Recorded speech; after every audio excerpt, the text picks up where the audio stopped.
अस्मद्गुरुभ्यो नमः। श्रीमते रामानुजाय नमः। जय श्रीमन्नारायण। श्री गुरु चरणों में समर्पित श्री कुलशेखर अवतार चरित भारतवर्ष के नैऋत्य कोण में केरल नामक एक सुंदर प्रदेश में कुटुटपुरी नामक दिव्य नगरी है। यहाँ दृढ़व्रत नामक भागवत भक्ति परायण धर्मात्मा क्षत्रियों में श्रेष्ठ बलवान कीर्तिवान राजा रहते थे।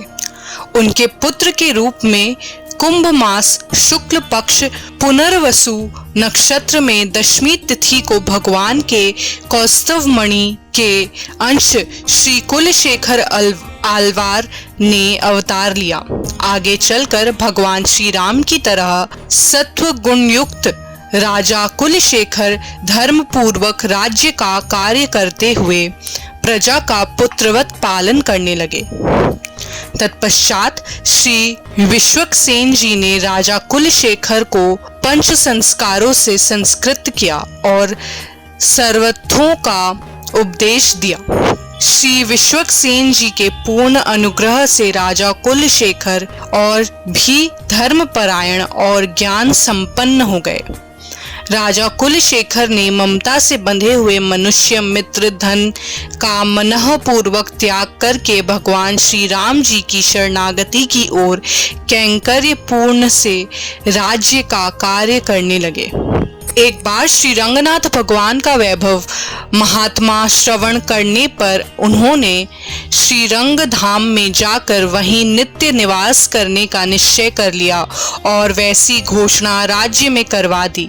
यह सुनकर मंत्रियों को बड़ा दुख हुआ कि अगर राजा यहाँ से चले गए तो यह राज्य कौन चलाएगा। इस भावना से उन्होंने वहां के श्री वैष्णवों को बुलाकर निवेदन किया कि आप कुछ भी उपाय कर यह यात्रा स्थगित कर दें।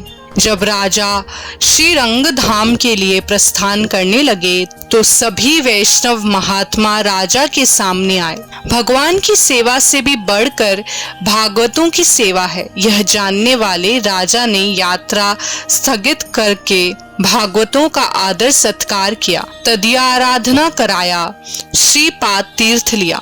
इस प्रकार प्रतिदिन आने वाले श्री वैष्णवों का स्वागत करने वाले राजा की रंग धाम की यात्रा प्रतिदिन रुकती चली गई। श्री वैष्णवों का कैंकर्य करते हुए उनके अधीन रहकर बहुत समय तक राजा कुलशेखर ने अपनी प्रजा का पुत्रवत पालन किया।